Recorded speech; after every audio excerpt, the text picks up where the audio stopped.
नमस्कार साथियों, Excel classes study point में एक बार पुनः आप सभी का हार्दिक स्वागत एवं अभिनंदन। साथियों, आज की क्लास के अंदर मेरे एक विद्यार्थी की जो रिक्वायरमेंट थी कि सर जी मतलब दर्पण सूत्र के बारे में पढ़ाओ, दर्पण सूत्र के बारे में बताओ, तो उसी टॉपिक को आज मैं आपके सामने लेके आया हूं, दर्पण सूत्र को। और ये मतलब थोड़ा ध्यान से अगर सुनोगे ना तो मैं बेहतरीन तरीके से कोशिश करूंगा कि आपके यहीं क्लियर हो जाए। कुछ विशेष बातें आपके काम आएगी, 10th की क्लास के अंदर विद्यार्थी उनके लिए भी काम किए। देखो क्या पढ़ाया था, इसे अपन क्या कहते हैं, मुख्य अक्ष। क्या कहते हैं, इसमें लिख लूंगी, ठीक है। इसको कहते हैं मुख्य अक्ष। क्या कहते हैं, मुख्य अक्ष कहते हैं। क्या कहते हैं, मुख्य अक्ष कहते हैं इसको। और ये देखो, ये है प्रकाश किरण की दिशा, ये प्रकाश किरण की दिशा। और मैंने आपको क्या कहा था, प्रकाश किरण की दिशा में हमेशा कौन सा चिन्ह होता है, प्लस चिन्ह होता है। और प्रकाश किरण की विपरीत दिशा के अंदर कौन सा चिन्ह होता है, मैंने आपको क्या समझाया था। आप कहोगे सर जी माइनस चिन्ह होता है, ये मैं आपको बात सिखा चुका हूं। ये है, यहां से इसे कहते हैं बिंब, इसे क्या कहते हैं, बिंब। और ये बिंब जब इस दर्पण पर पड़ेगा, और ये दर्पण कौन सा है, दर्पण है अवतल दर्पण। यहां पे मैंने कुछ विशेष बातें लिखी है कि माना एक बिंदु ए बी सी से परे रखा है, ए बी सी से परे रखा है।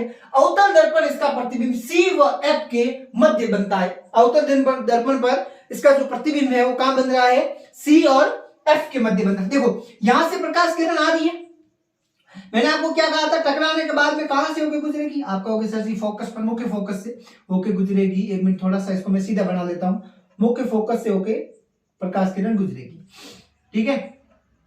12th क्लास के लिए भी इंपोर्टेंट है और 10th क्लास के लिए भी इंपोर्टेंट है, ठीक है। एनसीईआरटी सिलेबस के अंदर ये पूरा एकदम नहीं दिया है, नॉर्मल सी बातें दी है, केवल दर्पण सूत्र दिया है, उसका पूरा एकदम विश्लेषण नहीं दिया है, ठीक है। आरबीसी के अंदर है, ठीक है। अब देखो प्रकाश किरण यहां से सीधा केंद्र से रखेंगे इसको, थोड़ा इसको अगर सीधा यहां से रखेंगे, प्रकाश किरण में यहां से गुजारूं, देखो सीधा यहां गुजारा तो ये देखो प्रकाश किरण यहां जाएगी और इसी दिशा में टकराने के बाद में वापस उसी दिशा में आएगी। और ये जो कहलाएगा, इसे कहते हैं केंद्रक।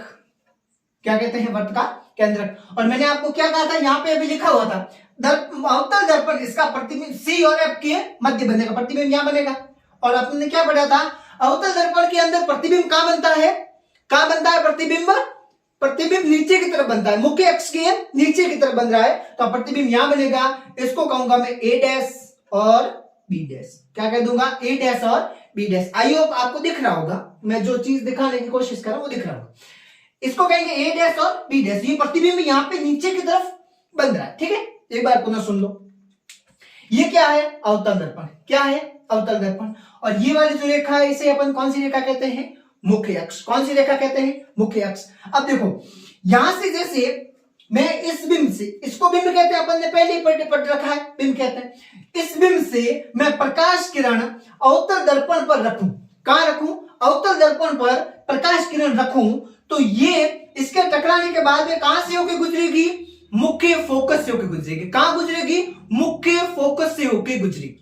अगली बात समझ में। अब देखो दूसरी बात, एक मिनट, दूसरी बात एक और बताऊं मैं आपको। अगर मैं इसको इस प्रकाश किरण को मैं इस ध्रुव पर रखूं, कहां रखूं, ध्रुव पर, तो ये टकराने के बाद में वापस इसी बिंदु से होकर गुजरेगी। जो बिंदु मैंने आपको बता रखा है, इसी बिंदु से होकर ये गुजरेगी, यहीं से गुजरेगी, ठीक है। अब थोड़ा बोट है, बोट के कारण हो गया, पर रियल बात क्या है, सी और एफ के बीच में बनेगा। कहां बनेगा, सी और एफ के बीच में बनेगा।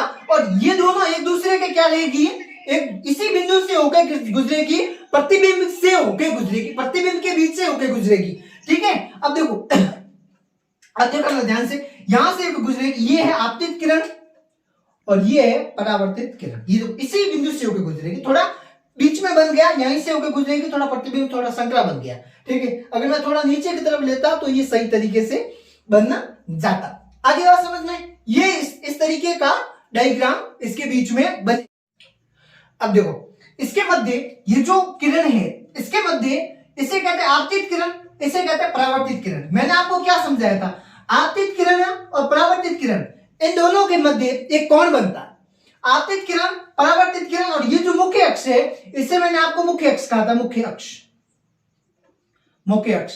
इस मुख्य अक्ष के मध्य एक जो मुख्य अक्ष है, इसको अपन ने क्या माना, अभिलंब माना। इसको कहते हैं आपतन कोण और इसको कहते हैं परावर्तन कोण। आई से प्रदर्शित करते हैं आपतन कोण को और परावर्तन कोण को, सॉरी आपतन कोण को आर से प्रदर्शित करते हैं और परावर्तित कोण को किससे प्रदर्शित करते हैं, परावर्तित कोण को कैसे प्रदर्शित करते हैं, एक मिनट, आपतन कोण को आई से प्रदर्शित करते हैं और परावर्तित कोण को आर से प्रदर्शित करते हैं। ठीक है, ये अपन ने पढ़ा था। ठीक है, अब देखो ये दोनों यहां पर देखो एक चीज देखना, अब यहां पे दो त्रिभुज बनेंगे। क्या बनेंगे, दो त्रिभुज बनेंगे। एक त्रिभुज बन रहा है ए डैश बी डैश एफ। एक त्रिभुज कौन सा बन रहा है, ए डैश बी डैश एफ। आगे बात समझ में, यहां पे दो त्रिभुज बनेंगे, दो त्रिभुज, कौन सा, ए डैश बी डैश एफ व एक डैश बी डैश एफ, और दूसरा एक और त्रिभुज, इसको क्या कहेंगे, इसको एम कहेंगे। पर इस बिंदु को क्या मानेंगे, एम मानेंगे। आगे बात समझ में, इस बिंदु को क्या मानेंगे, एम मानेंगे। और दूसरा जो अपना त्रिभुज बन रहा है वो बनेगा एम पी, इसको पी कहेंगे, इसको क्या कहेंगे, एफ, एम पी एफ, ये वाला त्रिभुज बनेगा एम पी एफ। ठीक है, तो इसको कहेंगे त्रिभुज ए डैश बी डैश एफ, और दूसरा त्रिभुज कौन सा बन रहा है, एम पी एफ। मैं मार्क कर लेता हूं। ठीक है, कौन सा, ये वाला त्रिभुज और ये वाला त्रिभुज। ठीक है, केवल अपन कुछ समय के लिए समझने के लिए ये दोनों त्रिभुज माना, एक ये त्रिभुज एक ये त्रिभुज, दो त्रिभुज मान लिया, दो त्रिभुज माना अपन ने। उसके बाद में देखना ये दोनों त्रिभुज एक दूसरे के क्या है, गणित में आप समझते हो, ये दोनों एक दूसरे के क्या है, त्रिभुज एक दूसरे के, ये दोनों त्रिभुज क्या है, समरूप है। क्या है, समरूप है, एक दूसरे के ये त्रिभुज क्या है, समरूप, गणित में पढ़ते हो। अब समरूप त्रिभुज के अंदर क्या होता है, समरूप त्रिभुज के अंदर भुजा और आधार एक दूसरे के क्या होते हैं, बराबर होते हैं।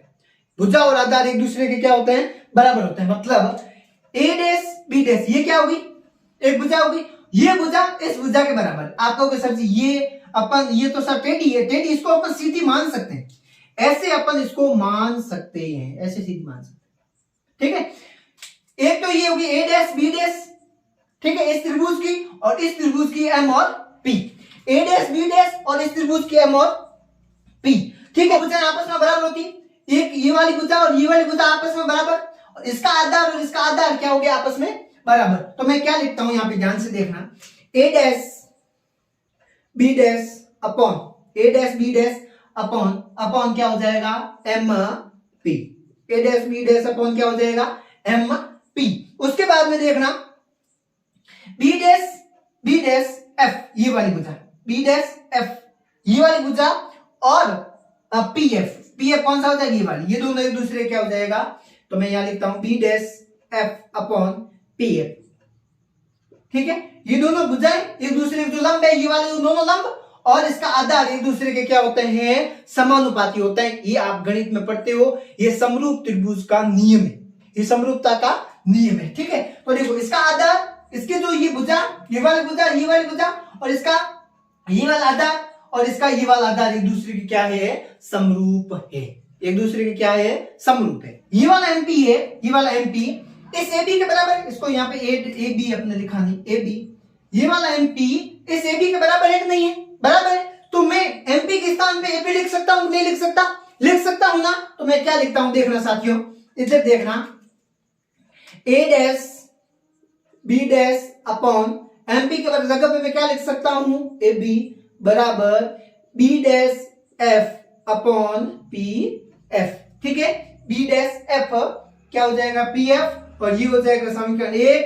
और अपन ने क्या लिखा, एमपी बराबर क्या लिखा, ए बी, एमपी बराबर क्या लिखा, ए बी। मतलब जो ए बी है ये वाला इस एमपी के बराबर है। तो मैं एमपी के जगह ए बी लिख सकता हूं, नहीं लिख सकता, सर जी लिख सकता हूं ना। अब देखो अपन क्या मानते हैं, दो और त्रिभुज मानते हैं। दो और त्रिभुज कौन से, एक तो मानते हैं त्रिभुज A P B,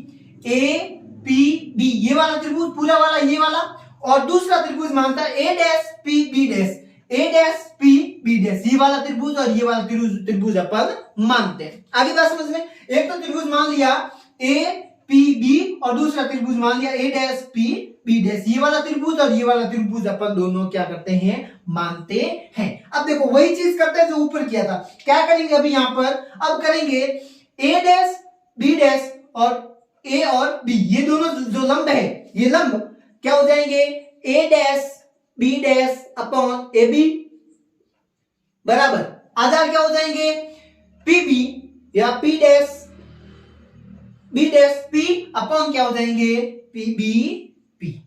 P B कर दो बी पी कर दो, एक ही बात है। मतलब ये वाला इसका आधार और इसका आधार, ये दोनों एक दूसरे के क्या हो जाएंगे, बट्टे हो जाएंगे। और उसके बराबर क्या हो जाएंगे, ये दोनों एक दूसरे के लंब है, ये एक दूसरे के क्या हो जाएंगे, बराबर हो जाएंगे। तो लंब बटे आधार, लंब बटे आधार, तो लंब और आधार एक दूसरे के समरूपता में होते हैं। और ये समीकरण नंबर कौन सा हो गया, 2 हो गया। आगे बात समझ में, चलो यहां तक हो गया। अब देखो यहां ये चीज समझ में आ गई। अब क्या करेंगे, इसके जो इसका राइट हैंड साइड वाला क्षेत्र है, राइट हैंड साइड वाला क्षेत्र है, मतलब ये वाला और ये वाला क्षेत्र है, ये एक दूसरे के समीकरण 1 और 2 के अंदर अपन क्या करते हैं, इसको बराबर करते हैं। तो मैं यहां पे लिखता हूं इसको मैं यहां लिखता हूं, देखना समीकरण 1 व 2 के आर एच एस को समान करने पर, ठीक है, क्या हो जाएंगे, B dash F upon B dash F upon क्या हो जाएंगे, पी एफ बराबर क्या हो जाएंगे, पी बी डैश अपॉन क्या हो जाएंगे, पी बी। ये एक दूसरे के क्या कर देंगे, समान कर देंगे। देखना साथियों, अब देखो इस बी एफ की जगह इसको बी डैश एफ की जगह, ये बी डैश एफ है, ठीक है, बी डैश एफ कह दो। बी डैश एफ अपन लिखा था यहाँ पे, B dash F upon P F लिखा था, ठीक है। यहाँ पे ये क्या किया अपन ने, इसको अपन यहाँ पे थोड़ा उल्टा लिख दिया था, इसको बी डैश ए डैश कर देते हैं तो अपना काम चल जाता है। और यहां पर ये हो जाएगा बी डैश एफ बराबर P B dash upon P F. मतलब क्या हो जाएगा, देखो ये देखो नीचे की तरफ, इसलिए अपन भूल से पहले उल्टा लिख दिया, ये सही है, कोई दिक्कत की बात नहीं। अब देखो ये इसका हो जाएगा आधार, ये वाला आधार इसका, और ये वाली भुजा है अपन ने पहले सही किया था। देखो क्या किया, यहाँ पे बी डैश एफ ये वाला बट्टा क्या कर दिया, पी एफ किया। ये वाली और ये वाली भुजा दोनों बराबर थी, ठीक है। अपन ने भूल से ये किया, ये नहीं है, ये वाली है, ठीक है, क्योंकि अपन ने ये उल्टा कर दिया था। तो यहाँ पे ये आराम से अभी आपको समझ में आ जाएगी। मतलब ये वाली भुजा और ये वाली भुजा एक दूसरे के क्या है, समरूप, मतलब एक दूसरे के क्या है, समरूप है। आगे बात समझ। अब देखो अब ध्यान से देखना, अपन ने क्या किया, बी डैश एफ ये वाली भुजा, ठीक है, ये वाली भुजा बराबर, ये वाली भुजा बराबर पी बी डैश ये वाली पूरी वाली भुजा माइनस पी एफ ये वाली भुजा, मतलब ये पूरी वाली भुजा माइनस किसको कर दिया, इसको। अगली बात समझ में, ये पूरी वाली भुजा मतलब पी बी डैश ये वाली पूरी भुजा माइनस किसको कर दिया, इसको कर दिया। तो अपनी ये वाली भुजा निकल जाएगी कि नहीं निकलेगी, निकल जाएगी ना, ये वाली भुजा। तो अपन क्या करते हैं, बी डैश एफ की जगह पे इसको लिख सकता हूं, कोई दिक्कत की बात नहीं है। आप कहोगे गुरुजी लिख लो, P B dash minus P F upon क्या हो जाएगा, अपॉन क्या हो जाएगा, पी एफ, ठीक है, बराबर क्या हो जाएगा, P B dash upon P B, जो एज इट इज पहले का पहला अपन है वही वापस लिख लो। कोई दिक्कत की बात नहीं है। आप कहोगे सर जी कोई दिक्कत की बात नहीं, बिल्कुल अच्छे से समझ में आ गया। मतलब यहाँ थोड़ी सी मिस्टेक हुई है, अब आप सुधार लोगे, कोई दिक्कत की बात नहीं, बाकी कोई दिक्कत नहीं है, एकदम वही है। आगे बात समझ में, ये नॉर्मल सी बात। अब देखो अब आगे देखना, आगे अपन अगले स्टेप में क्या करेंगे। अब यहां से मेन जो अपना जो है, जो दर्पण सूत्र है, वो यहां से अभी स्टार्ट होगा। देखो पी बी डैश ये पी बी डैश है, पी बी डैश इसको अपन कहेंगे माइनस यू, क्योंकि ये प्रतिबिंब दूरी, ये क्या कहेंगे, प्रतिबिंब दूरी। देखो माइनस यू, मैं पहले भूल से कह दिया मैंने। देखो पी बी डैश बराबर ये हो जाएगी प्रतिबिंब की दूरी, प्रतिबिंब की दूरी। और प्रतिबिंब दूरी को किससे प्रदर्शित करते हैं, मैंने आपको पहले ही कहा था, v से प्रदर्शित करते हैं। किससे प्रदर्शित करते हैं, v से प्रदर्शित करते हैं, ठीक है। उसके बाद में पी एफ इसको, ये जो पी एफ है इसको क्या कहेंगे, फोकस दूरी। क्या कहेंगे, फोकस दूरी। और फोकस दूरी को किससे प्रदर्शित करते हैं, आपका होगा सर जी एफ से प्रदर्शित करते हैं। किससे प्रदर्शित करते हैं, स्मॉल एफ से प्रदर्शित करते हैं। मतलब ये वाली दूरी है इसको किससे प्रदर्शित करेंगे, स्मॉल एफ से। और ये वाली जो दूरी है इसको किससे प्रदर्शित करेंगे, स्मॉल वी से। अब है पीछे कौन बचा, आपका होगा सर जी पीछे बच गया पीबी, ये वाला पीबी। पीबी को किससे प्रदर्शित करेंगे, पीबी। पीबी कौन सा हो गया, यहां से यहां तक की। इस पीबी को किससे, क्या कहेंगे इसको कहेंगे आप बिंब दूरी। इसको क्या कहेंगे, बिंब दूरी। और बिंब दूरी को किससे प्रदर्शित करते हैं, आपका होगा सर जी यू से प्रदर्शित करते हैं। अब देखो मैंने आपको शुरुआत में क्या समझाया था, प्रकाश किरण की जो दिशा में है, ये कौन सा दर्पण है, अवतल दर्पण। जो प्रकाश किरण की दिशा में होता है उसको क्या कहेंगे, प्लस। और प्रकाश किरण की विपरीत दिशा में होता है उसको क्या कहेंगे, माइनस। तो अब इन सब की दूरी अपन कहां से मापेंगे, बिंब से मापेंगे। कहां से मापेंगे, बिंब से मापेंगे। मतलब ये वाला है ना ध्रुव, ध्रुव कहते हैं ना इसको, P। यहां से सारी दिशाओं को अपन मापते हैं, तो इसकी अपन दिशाओं को मापेंगे। जी किस दिशा में होगा, विपरीत दिशा में होगा। प्रकाश किरण की विपरीत दिशा में होगा तो प्रतिबिंब भी क्या होगा, माइनस होगा। क्योंकि यहां से मापेंगे तो यहां है ना प्रतिबिंब, तो ये माइनस। फोकस दूरी इसको अपन यहां से मापेंगे, ये भी क्या आ रहा है, प्रकाश किरण की विपरीत दिशा में आ रहा है, इसलिए ये भी माइनस। और यू भी क्या आ रहा है, प्रकाश किरण की विपरीत दिशा में आ रहा है। मतलब यू कौन सा होगा, ये वाला यू होगा। इसको ये भी प्रकाश किरण की विपरीत दिशा में आ रहा है, इसका मतलब यू भी क्या होगा, माइनस होगा। आगे मान, अब सबकी जगह ये मान पुटअप कर दो। अब देखो अब अपन ने क्या किया, माइनस वी, माइनस मतलब जो पी बी डैश की जगह अपन ने कर दिया माइनस वी, प्लस यहाँ पे देखो अपन ने क्या किया, इसके दोनों आपस में कर लिया, दिया जाएगा प्लस बट्टा माइनस एफ बराबर minus V upon minus U. आपको प्लस कैसे हुआ सर, यहाँ माइनस था, यहाँ माइनस था ना, माइनस है। और ये भी माइनस था, माइनस माइनस प्लस हो जाएगा minus V upon minus U. अब इसको अपन वज्र गुणा किया तो क्या हो जाएगा, माइनस ये यू है, ठीक है। इस यू के साथ में यू ये आ जाएगा, आपस में वज्र गुणा करेंगे, यू पर आ जाएगा। और यू इसके साथ में आगे हो जाएगा, किसमें हो जाएगा, प्लस में। यू कोष्टक minus V upon plus F बराबर माइनस वी एफ हो जाएगा। कोई दिक्कत की बात नहीं है। अब देखो, अब आप इसको लिखो, फिर अपन नए स्टार्ट करते हैं।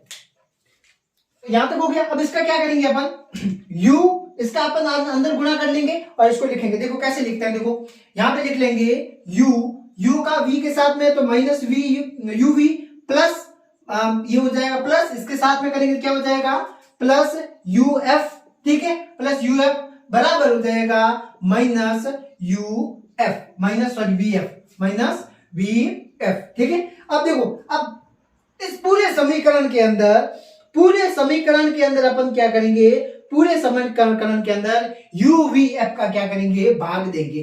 तो पूरे यहां में लिख लेता हूं, पूरे समीकरण में यू वी एफ का भाग देने पर आगे बात समझ में, भाग देंगे तो क्या हो जाएगा, minus U F upon you V F, ठीक है, बराबर यू वी एफ बराबर क्या आ जाएगा, सॉरी बराबर नहीं, प्लस यू एफ बटा क्या आ जाएगा, यू वी एफ बराबर माइनस वी एफ अपॉन क्या आ जाएगा, you V F, F sorry small है, ठीक है, एफ स्मॉल है, ठीक है, एफ स्मॉल है, स्मॉल एफ, ठीक है। अब देखो अब यहां पे क्या होगा, इस यू एफ से ये कट जाएगा, यू एफ ये कट जाएगा, इस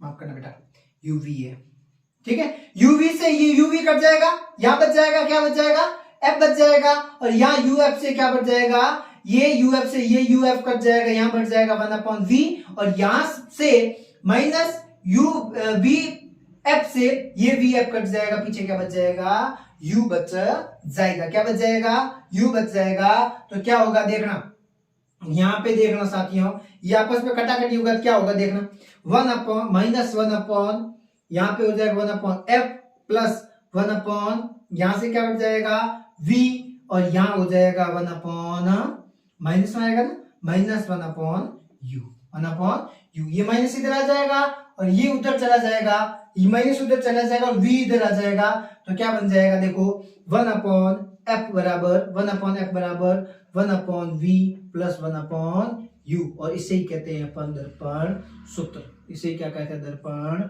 सूत्र।